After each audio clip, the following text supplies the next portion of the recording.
Buenas tardes. Hoy es 10 de septiembre de 2018.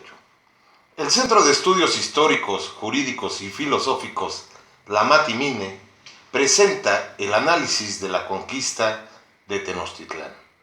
Expone el tema el abogado y filósofo Víctor Hugo Mía Serrano. Adelante, licenciado.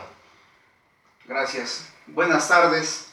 Hoy trataré un tema que debe de ser de vital importancia para todos nosotros los mexicanos y que generalmente lo hemos recibido, desafortunadamente por el sistema educativo, de una manera distorsionada. Incluso hay un mural aquí en el Palacio Municipal de Cholula y en diversos lugares donde se ilustra un soldado español a caballo trenzado en batalla con un soldado caballero águila. Esto no es así, no es como nos los cuentan. Es totalmente diferente y creo pertinente que se conozca para que podamos edificar nuestro futuro sobre cuestiones verdaderas. Pues toda vez que sobre cuestiones verdaderas trata la filosofía. Entonces, debemos decir que tenemos el pensamiento, y generalmente no solo nosotros tenemos ese pensamiento, esa idea, sino en general el mundo tiene esa idea, de que el imperio mexica cayó bajo las armas y el empuje del ejército español. Eso es imposible, lo veremos a través de este análisis, a través de esta exposición, para que se vaya viendo cómo se va tergiversando y se va creando una ideología para la dominación del pueblo mexicano. Sobre este tópico se ha escrito mucho y hay una buena cantidad de historiadores que han tratado el tema de muy buena manera, pero nosotros nos centraremos exclusivamente en dos personajes y sus obras correspondientes sobre ese tema. El primero de ellos es Hernán Cortés y su obra, en donde da cuenta al rey de España de lo logrado aquí en lo que hoy conocemos como México, y que se llama Las Cartas de Relación. La segunda obra es de un personaje que estuvo también en el asedio y caída de México Tenochtitlán, y que es Bernal del Castillo, con su historia verdadera de la conquista de la Nueva España. Los dos, participando en el mismo evento, difieren grandemente en las cantidades de guerreros que van al sitio de Tenochtitlán. Yo me decanto por lo que nos dice Hernán Cortés, por la sencilla razón de que él hace el pase de lista de tropas antes de ir al asedio, pero además era el comandante supremo de todos los ejércitos que participaron en estos hechos. Pues bien, el 28 de abril de 1521 se terminan los 13 bergantines que van a usarse en los lagos que estaban alrededor de la ciudad de México Tenochtitlan y que van a ser comandados precisamente por Hernán Cortés. Él no fue a caballo, no fue a pie, sino a través de uno de los 13 bergantines. Para ello hace el pase de lista y ve cuántos guerreros tiene para esta empresa, que no era menor. Hernán Cortés hace 3 capitanías. La primera se la da a Pedro de Alvarado, la segunda a Cristóbal de Olid y la tercera a Gonzalo de Sandoval. Pues bien, Cortés nos dice en su tercera carta de relación que a Pedro de Alvarado le asigna 30 de a caballo, 18 ballesteros y escopeteros, 150 peones de espada y rodela y más de 25,000 tlaxcaltecas. Y su objetivo era sitiar Tacuba. A Cristóbal de Olid dice que le asigna 33 de a caballo, 18 ballesteros y escopeteros, 160 peones de espada y rodela y más de 20,000 tlaxcaltecas para que sitiaran Coyoacán. A Gonzalo de Sandoval menciona que le da 24 de a caballo, 4 escopeteros y 13 ballesteros, 150 peones de espada y rodela y más de 30,000 guerreros de Huejoxingo, de Cholula y demás pueblos armados. Cortés, como ya se los he mencionado, se reserva ir por las aguas de los lagos sobre los 13 bergantines y él mismo nos dice que cada uno de ellos llevaba 25 guerreros. Llevaba ballesteros, escopeteros, cada uno un capitán y sus veedores, con lo cual nos da un total de 325 españoles. Pues bien, haciendo la suma de lo que nos dice Cortés, tenemos que a Pedro de Alvarado le da 188 españoles, a Cristóbal de Olid 211, a Gonzalo de Sandoval 191, más los que él mismo comanda, nos da un total de 915 españoles que participaron en el sitio de la Ciudad de México, Tenochtitlán.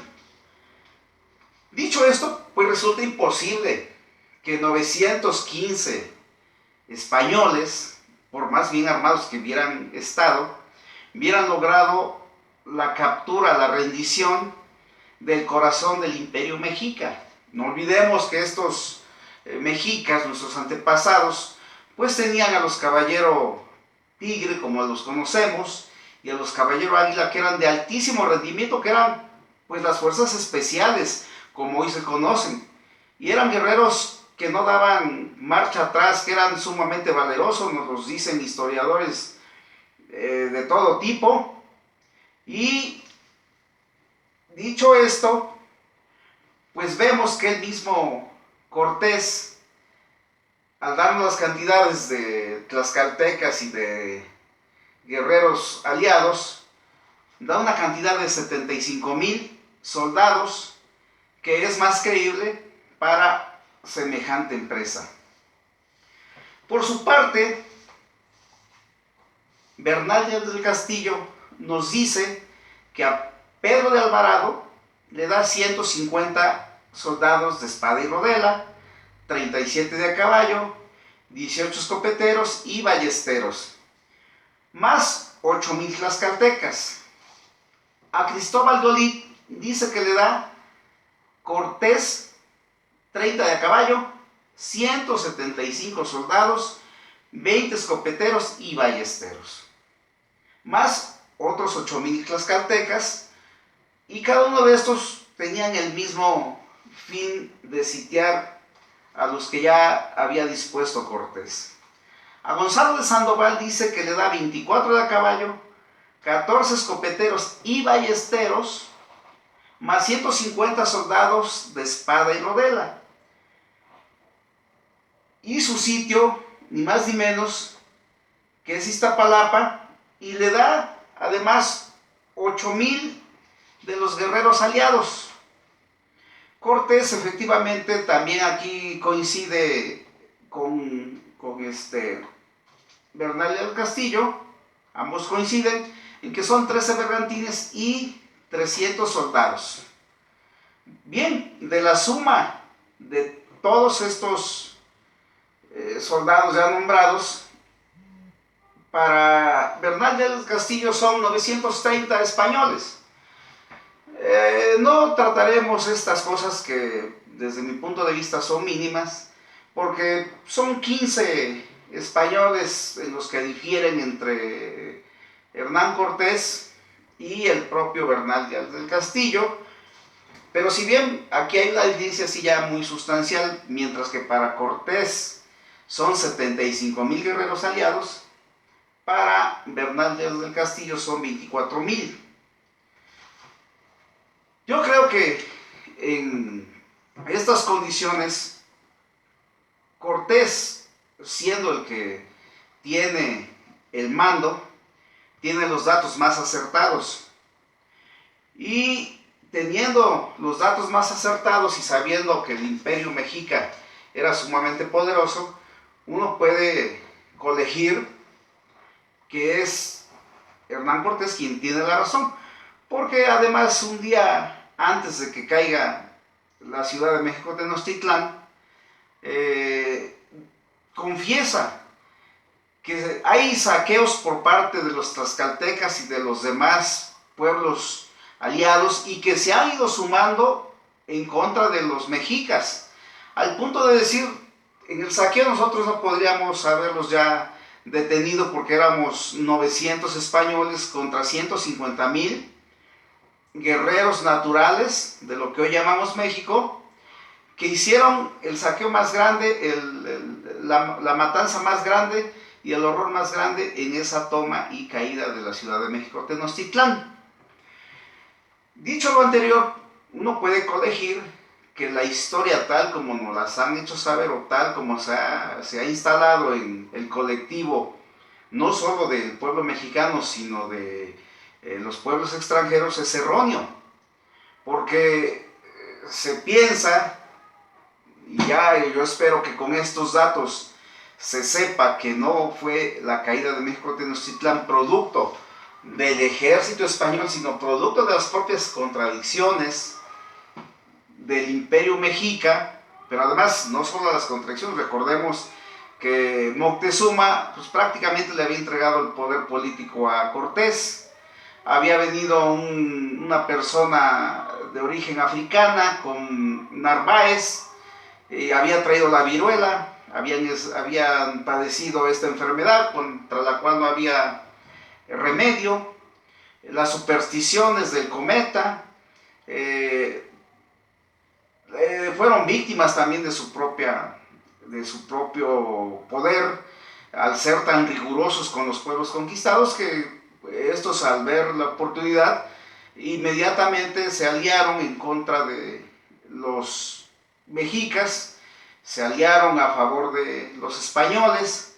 Estos, guiados acertadamente por Hernán Cortés, supieron aprovecharlo y finalmente fueron benefactores de la caída de la Ciudad de México Tenochtitlán.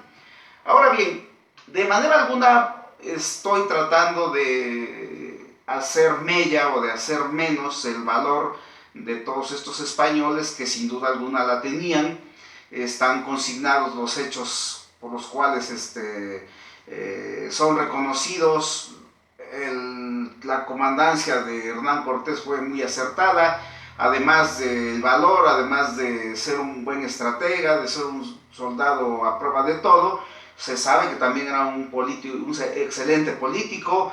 En lugar de hacer la guerra cuando podía evitarla, la evitaba, hacía alianzas. Al propio Cuauhtémoc, cuando se ven cara a cara, pues dice Cuauhtémoc: yo he hecho todo lo posible por defender a mi pueblo, no lo he logrado, estoy en tus manos, toma ese puñal que tienes al cinto y acuchíllame con él.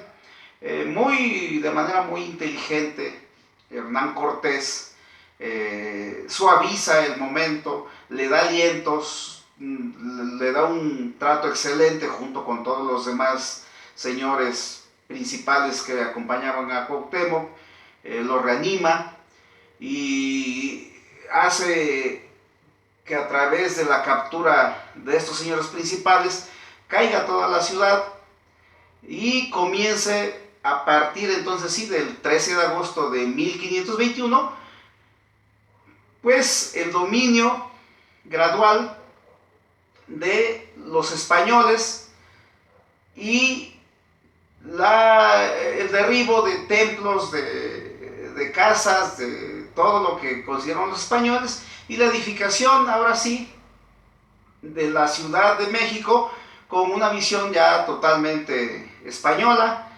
con la administración ya española.